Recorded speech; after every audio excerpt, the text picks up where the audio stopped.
All right. Well, good morning. Welcome to the Loan Officer Breakfast Club. We're having some technical difficulties over here in Vacaville, California. I hope everything is working all right. I really can't tell. So, well, if it is, good morning. We're glad to have you here at the Loan Officer Breakfast Club, brought to you by the Mortgage Marketing Animals. We're here every Monday through Friday, 8:30 a.m. to 9 a.m. Eastern Time for your free coaching pleasure, because that's just the kind of people we are.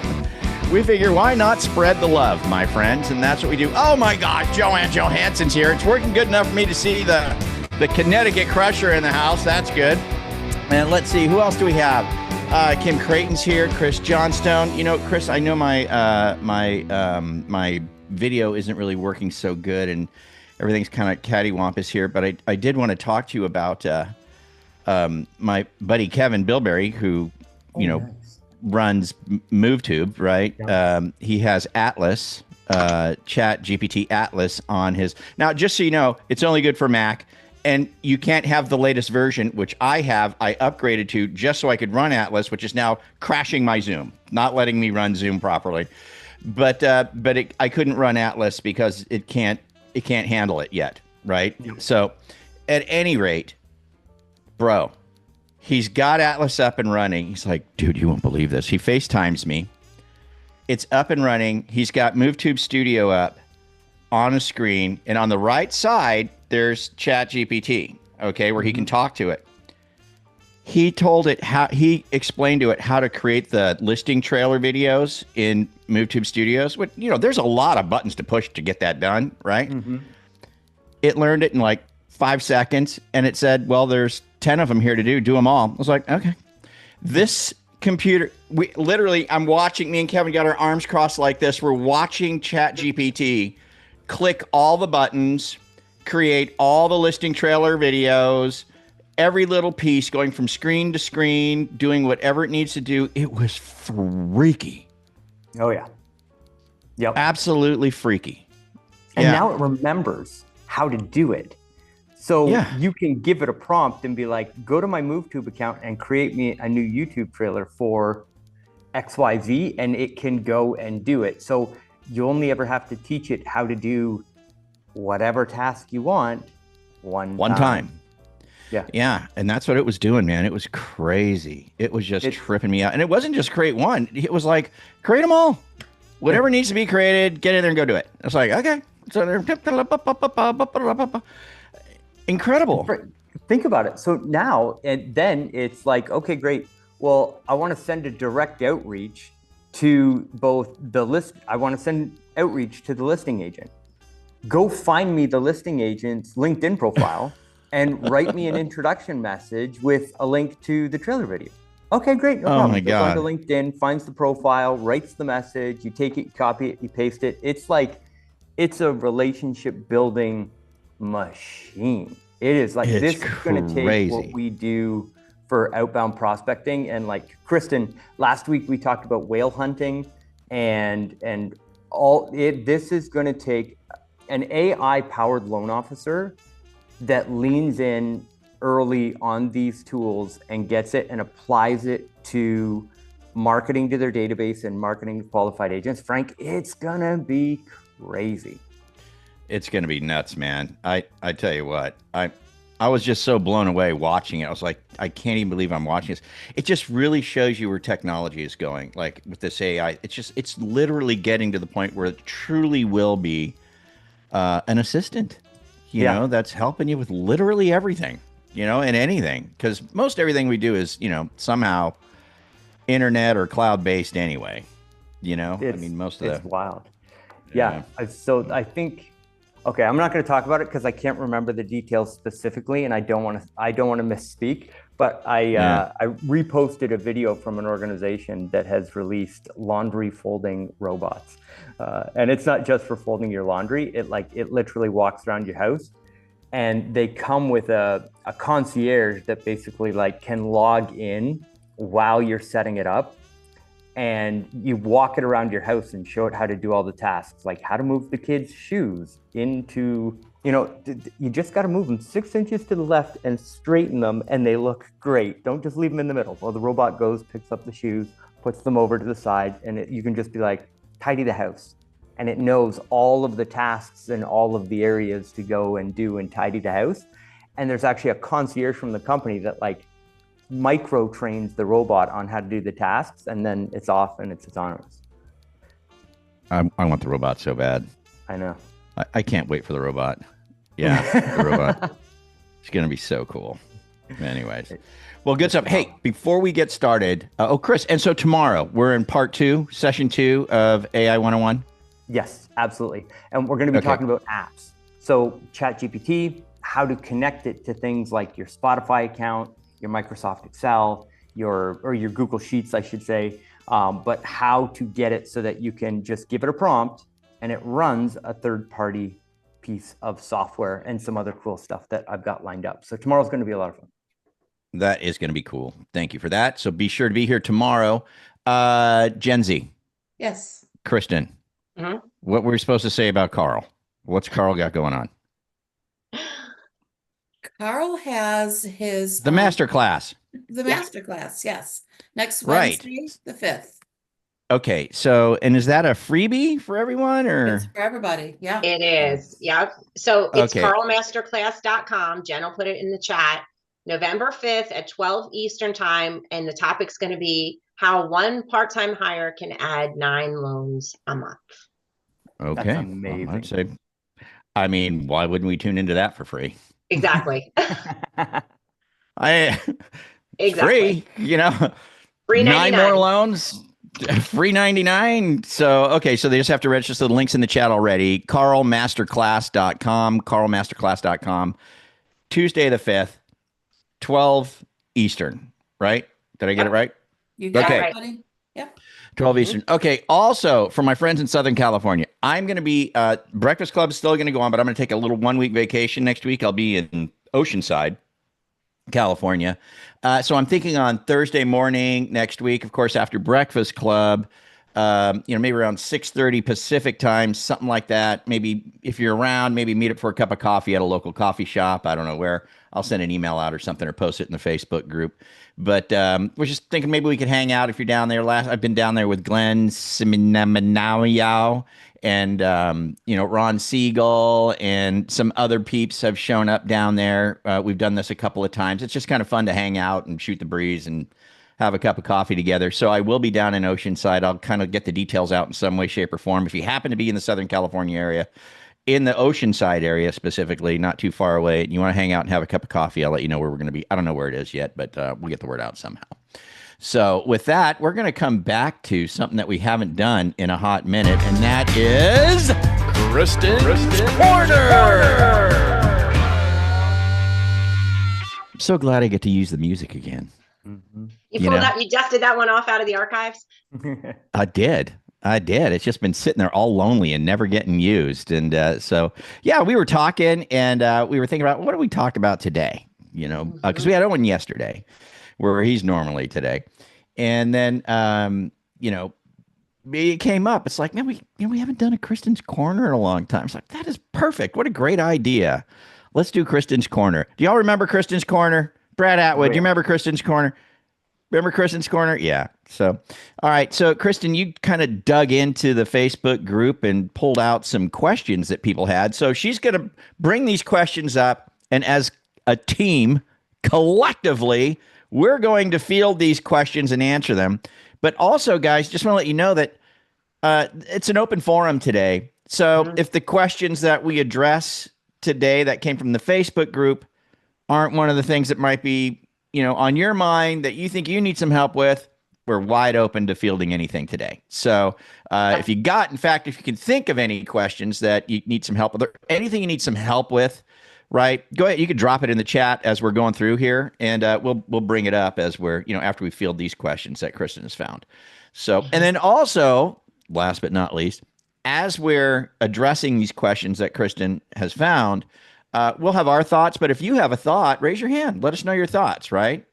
Hey, man, we like the collective brain trust here. It's a wonderful brain trust. There's a lot of brilliant people here.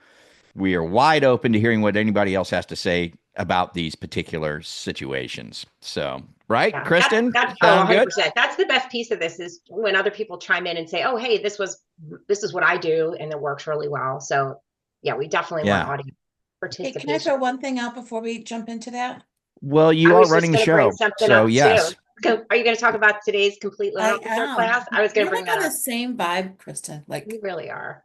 If you're getting value from this already, go ahead and tap that like button. It helps more loan officers find content that actually makes a difference. And hey, if staying ahead of the market and learning what's really working in our industry matters to you, hit that subscribe button and ring that bell so you don't miss another episode. We read every comment, so drop your thoughts down below. We'd love to hear from you and know what's working or what you'd like us to cover next. Thanks for tuning in, and we'll catch you here next time. Complete loan officer today, members class at 2:00 Eastern.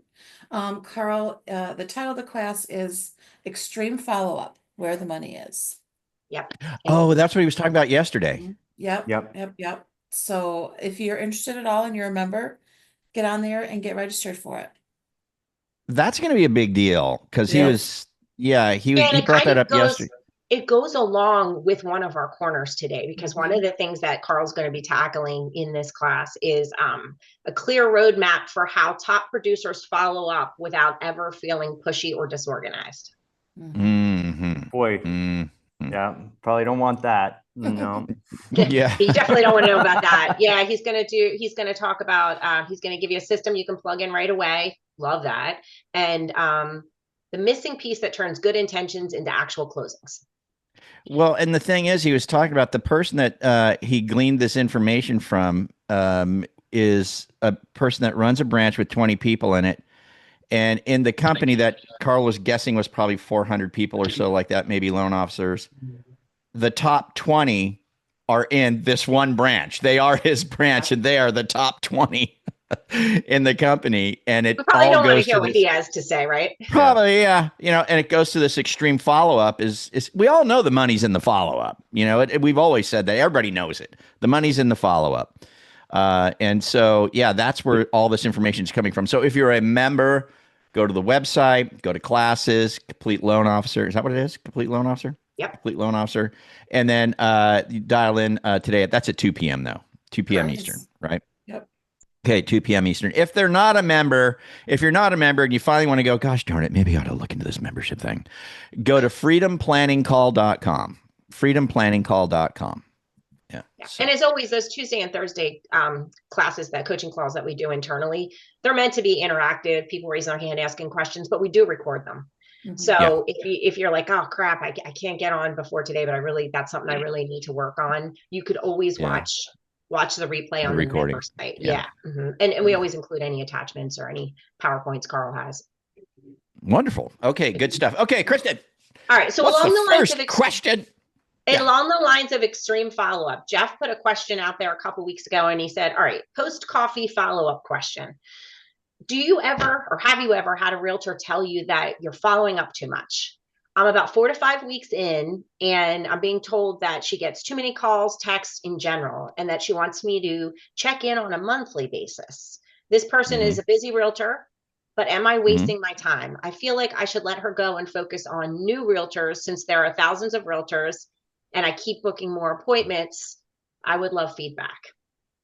So I thought that was it is a great question. It is a great question. It's about 4 to 5 weeks in on post coffee follow-up. And he sounds like it's one realtor who said this. So it's easy for us to get something from one realtor and think everybody. They all think like what Carl says, everybody's thinking this. Yeah. Which is, we know that's not true, but it's a valid question. You've got a good, let's call it a whale. Let's assume it's a he said it's a high producing agent, right? So high producing agent following the plan, doing the follow-up. The agent answers and says, you know what? It's a bit much for me. Please stop. I get a lot of calls. And if you want to follow up, maybe once a month, right? So the question is, do I go ahead and do once a month, right? Yeah. Or do I just drop this agent and then just move on? Yeah, I mean, it sounds like he's like, is that me, am I not getting it? Like, is she telling me not to follow up or call at all? Yeah. Like maybe I'm wasting my time here. I'm never going to get any business. So I'd love to hear who's been doing Thor's Hammer, who's had that come up, and what did you do and what was the result? So I know. What would you guys think? Here's Joanne. Joanne, what? I would just say keep calling. Keep calling. But like every week? Every week. We do it for 12 weeks, Frank. Are you new here? Every week. But after she said don't do it every week, you're still going to do it? Me?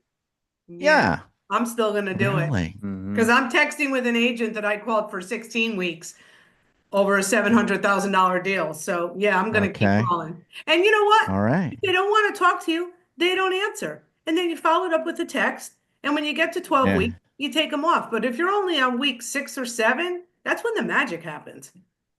I My tend to agree opinion. with Joanne, and my only thought on that would be when they say this is too much, say, I appreciate, you letting me know that, but this is how I run my business.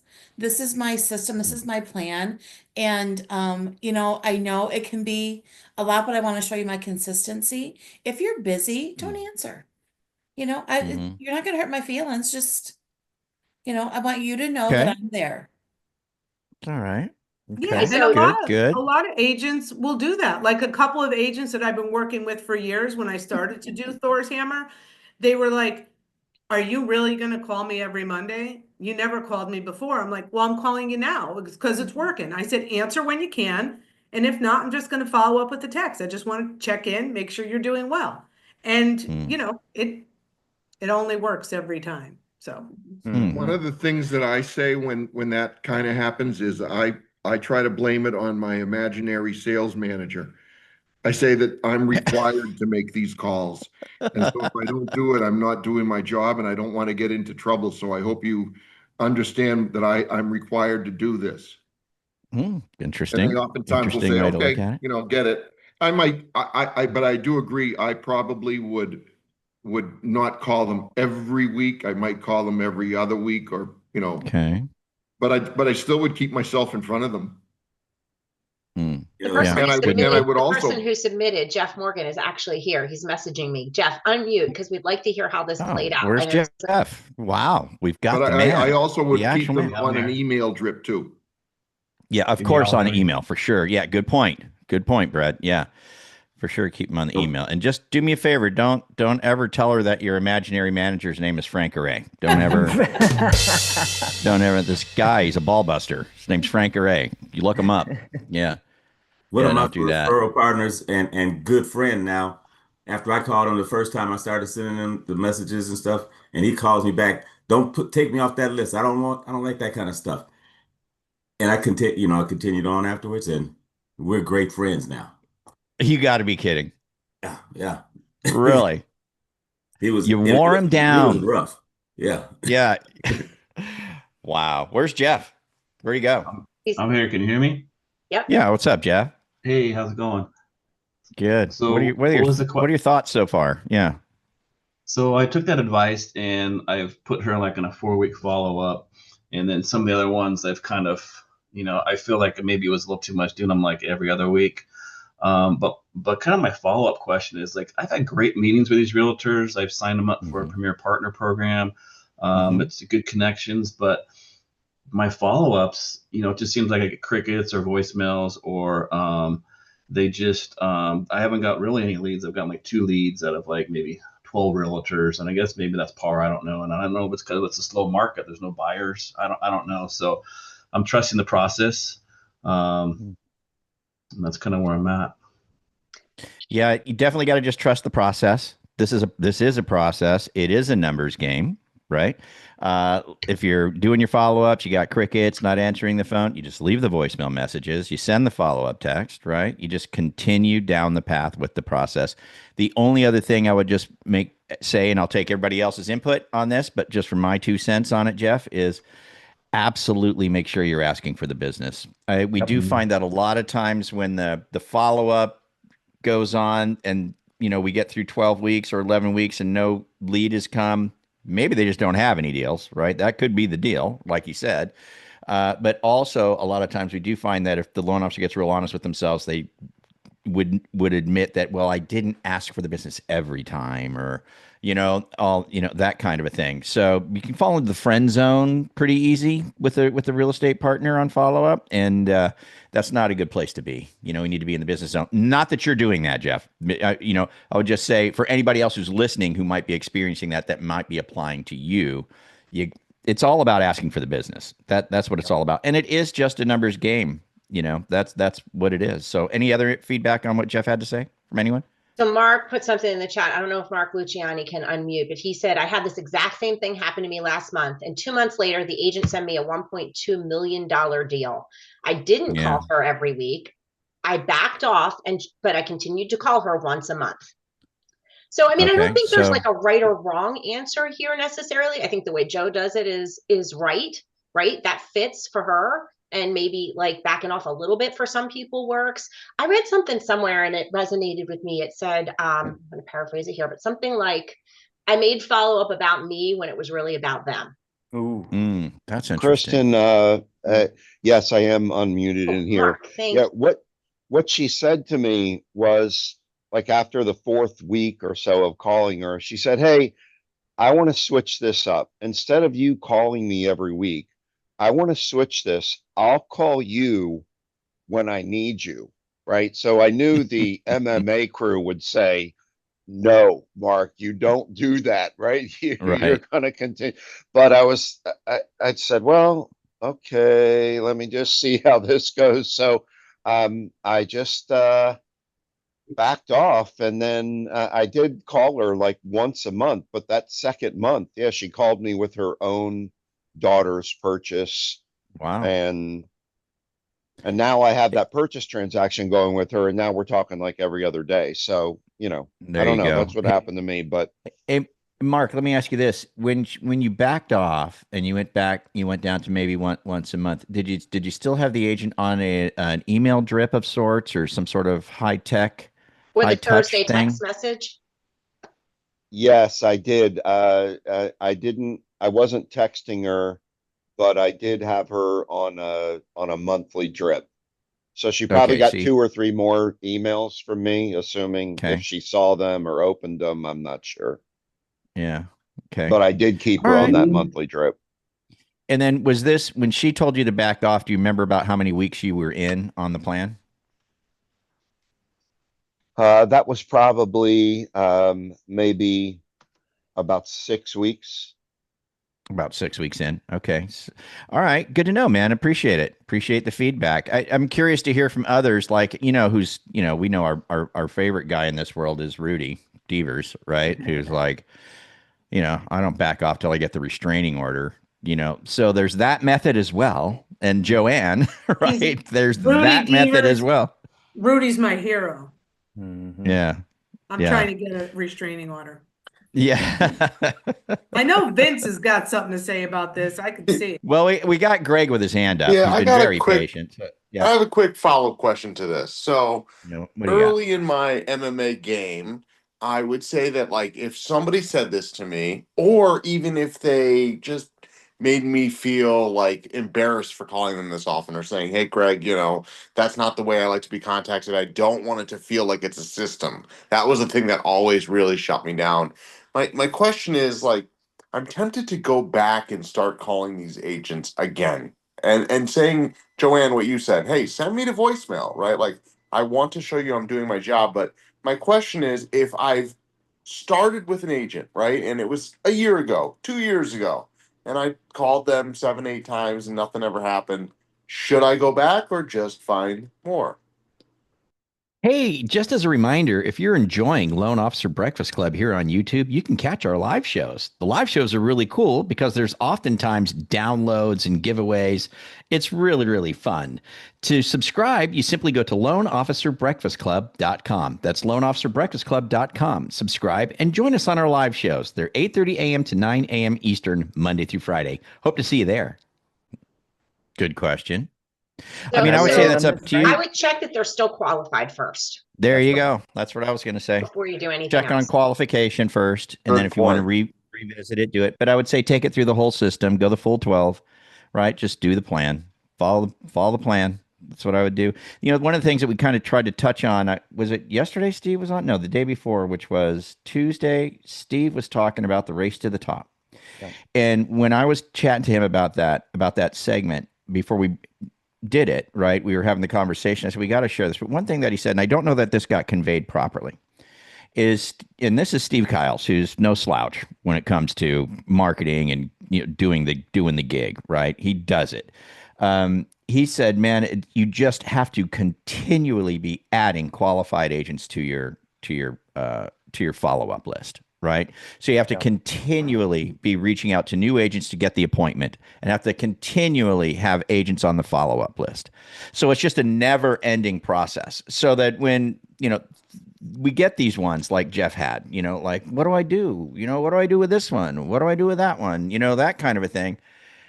Kind of really doesn't matter if we're always adding new ones into the system, right? We're just always adding new ones into the system. If you feel like you got to put one to the side and follow up every 4 weeks, it really doesn't matter because I got 43 other ones that I'm still following up with, right? So, I mean, I would just kind of look at it that way for all of us, that if we always are adding new qualified agents in, what's the percentage, Kristin, that do business with you once you get somebody to meet with you?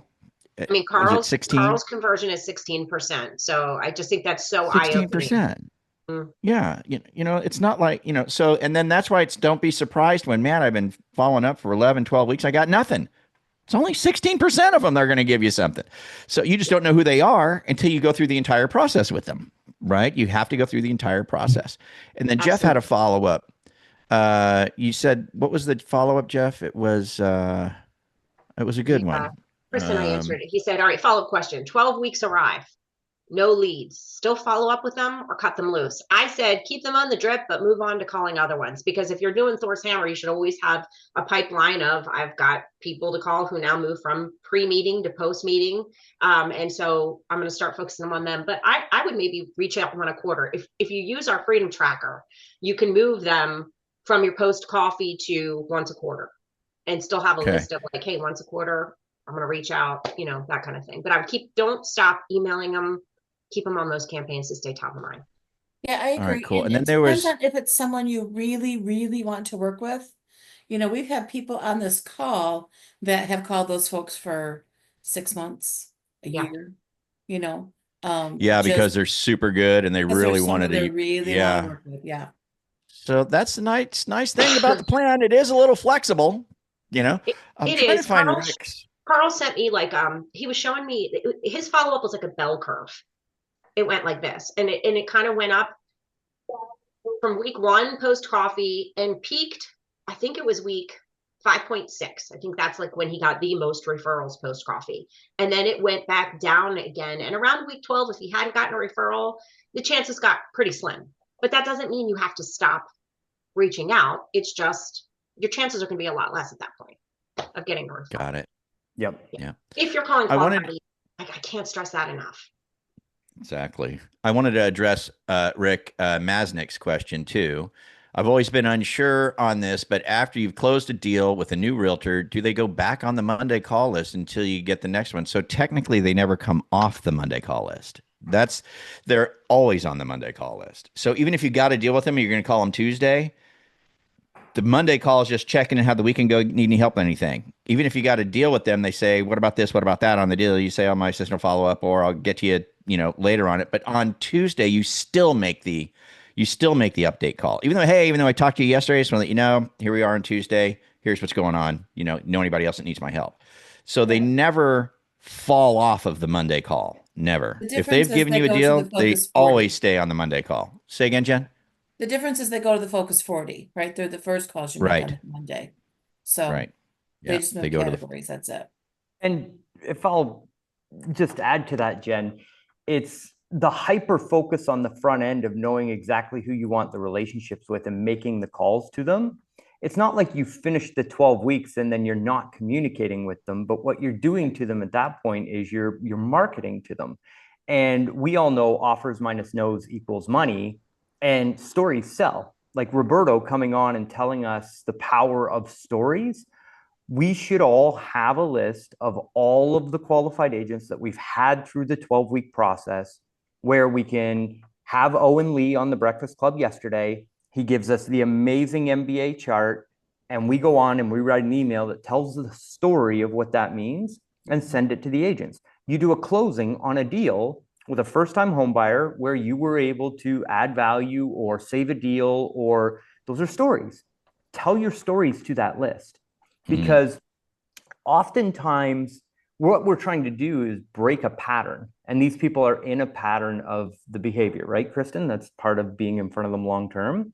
Well, telling those stories through email and by posting them on social media and having the retargeting ads and all those wonderful things, what you're doing is you're telling stories and showing them enough deal scenarios so that when there's friction in their current relationship, or they have a deal that their current lender can't do, you're always the first call because you're the one that's in front of them that's maintained the consistency.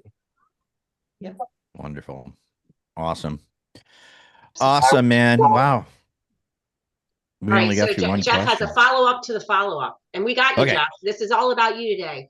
How do we prioritize Monday calls for the 2 hours? So this is a real simple one. The first call I'm going to make, I think about it hot to cold. On a Monday morning, the first call I'm going to make is to my current Focus 40 agents. Those are agents who are qualified, that are already referring me business. We're at a minimum locking 1 loan a quarter. I'm more likely to get a referral from them than anybody else. Those are my hot calls.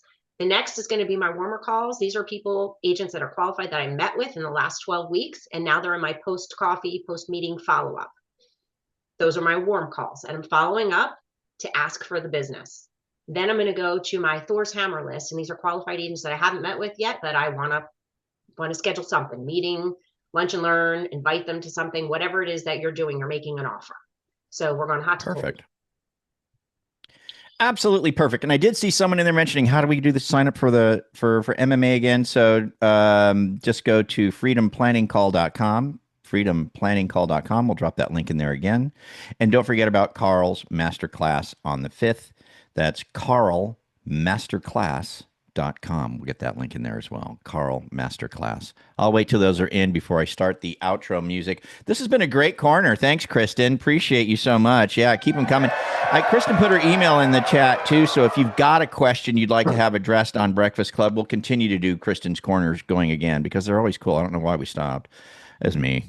I'm an idiot. I also need to clear something up from yesterday. You said you told everybody here that I hate Thanksgiving. I did not say that. That was Owen Lee. You said Kristin doesn't like Thanksgiving. I found that out. No, I did not. That was Owen Lee. Okay, well, that's actually not true. I just want to clear the record. I like Thanksgiving on Thanksgiving Day. I hate Halloween. So that's just so we know. I'm sorry. I hate Halloween too. I know somebody has a really cool Halloween background on here. I think it's Andrew. I can't remember, but it's Adam Charney. That's what it is. But I'm not a big fan of Halloween. I'll be honest. I'm a big fan of the skeletons. We've cleared up the like and dislike holidays of Kristin Simpson. Yes, good. Well, I'm glad because you know what? I was losing sleep over it. I really was. It was hard. I felt like you might be. Yeah, it was tough. But I know a lot of people are like, I love Halloween. I'm so sorry. The pumpkins are great. The skeletons and like the scary stuff. The scary stuff and yeah, it is a weird holiday. Let's have a day where we just try to scare the crap out of everybody. It is a weird one. I was thinking about that too. It's like, what a strange one. It's not a holiday. Yeah, it's not a holiday. You're right. Yeah. Well, a day. Why do people have to refill their Halloween candy though? That's right. And here would be a good question as we're going out. I want to know, in your Halloween candy basket that you hand out to kids, are you doing the fun size or are you doing full bars? Ooh, good question. Fun size or full bar? We'll leave that. Toothbrushes. Oh my god! Right. I do this bars. I got to be honest. You visit the Johnstone's house and it's like, oh man.